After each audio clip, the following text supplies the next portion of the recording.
Mm. Yeah, it's time for the Saturday sit down. Yeah, let's get together, friends, and let's talk about books. Dean Gornitis here of Unleash This, book reviews, and soon to be more. Every Saturday, I talk to you about a book that I read throughout the week. This week, an author that I've never tried before, was looking forward to getting into it. Now it's done. Stephen King, The Gunslinger. Let's see if I can get that image popped up here.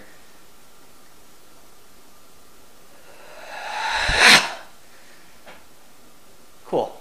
Okay.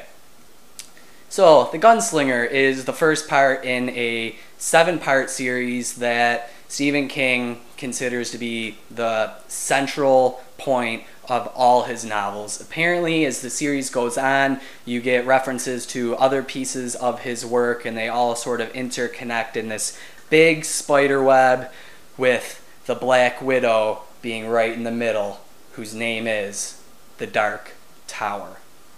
But the first book is The Gunslinger, The Dark Tower Part 1, and it's supposed to be able to be read as a standalone novel, because when Stephen King wrote it, he didn't have plans at the time to continue the series into 7 parts, at least based off of the introduction that I read in my version. It's a fantasy. A fantasy novel. There's odd creatures like the slow mutants. There's references to horses and mules that have 6 legs, although we never see them. There's magic of sorts, but you never really get the feel here that it's out of control fantasy that it would be in the fantasy section. It does deserve to be in the literary section. And we had a discussion earlier in the week, for those of you that watched the video, those of you that chimed in, on whether you thought Stephen King was a commercial writer or a literary writer. And I think it's obvious that the answer is he's both. But I kind of wanted to get your views on which way you thought he leaned. It seems most of you guys think that he's more commercial. And I kind of think he's more literary. I think this book kind of proves that.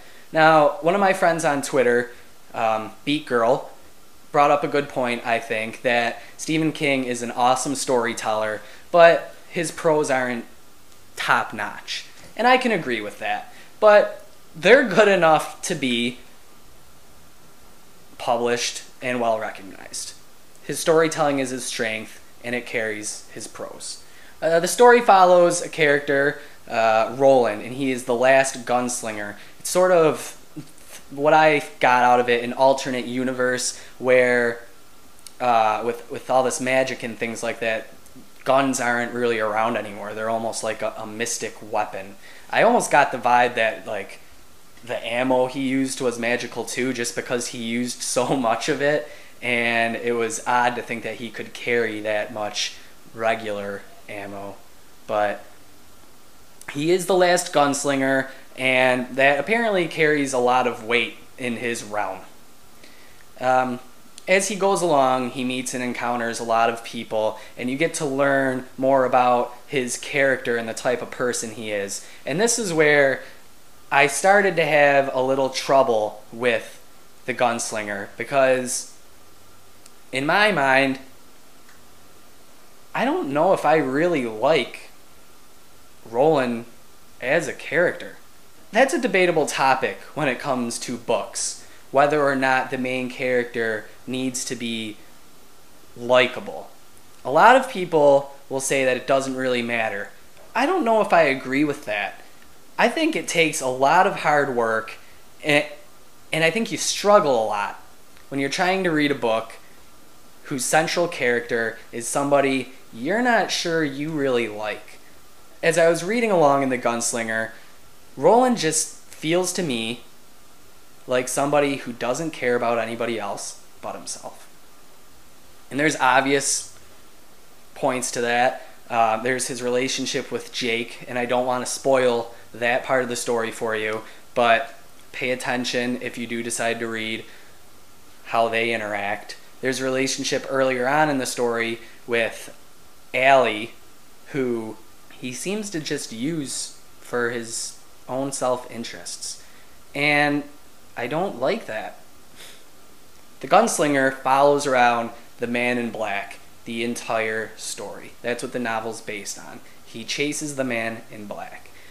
We never really get a good idea on why he's chasing the man in black. And even when I finish this book, I still am not quite sure why he needed to catch him. And that's sort of my big gripe with this book in general, is that I felt I never had most of my questions answered. I wouldn't go as far as to say that there are plot holes here, but there's a lot of stuff here that I feel like it could have been explained better. I felt like the novel, which clocks in at 300 pages exactly in my edition, could probably gone for at least another 300 pages. And this is where it comes into my mind that, well, yeah, your answers will come in the later books in the collection, but I was told by Stephen King himself that this novel could stand on its own 2 feet. And if that's the case, I don't think he wrapped up a lot of the loose ends here. I didn't quite understand the hanging of the cook, or why he was hung, or how the child version of Roland was involved in getting him hung. I didn't really understand the relationship between gunslingers in training and their fathers, and how they're supposed to meditate on their father's face. I didn't really understand the importance of what they call weed, which isn't weed in our sense of the word, but still carries some sort of drug-inducing effects. There's a lot of things like that. But somehow, the book still managed to be an engrossing read. I felt addicted to the story as I read it through the week. It's a good book. I just wouldn't recommend it to everybody, sort of in the way of Chuck Palahniuk last week with Invisible Monsters. I think if you even have an inkling for fantasy, take a look at this. But if you're one of those people who likes nothing to do with fantasy, this isn't going to change your mind. I think if you're somebody who's interested in starting with Stephen King, this is a good taste of what you can expect of some of his other works. It's not horror, but I can see how he would translate later on in his career to write horror. Overall, I guess what I'm trying to say is this book was written by a very young Stephen King, and I think it shows. But it certainly doesn't make it a bad book. 7 out of 10, if I had to say. On to other news. A couple days ago, I threw the question out to you. What am I going to read next? The Pale King, David Foster Wallace, Gravity's Rainbow, Thomas Pynchon. Overwhelmingly, you guys voted Gravity's Rainbow. We're going to read Gravity's Rainbow. It seems so far from my comments on YouTube, Twitter, and Tumblr that there should be 5 of us so far reading along. So I'm going to leave it up to you guys now in the comment box.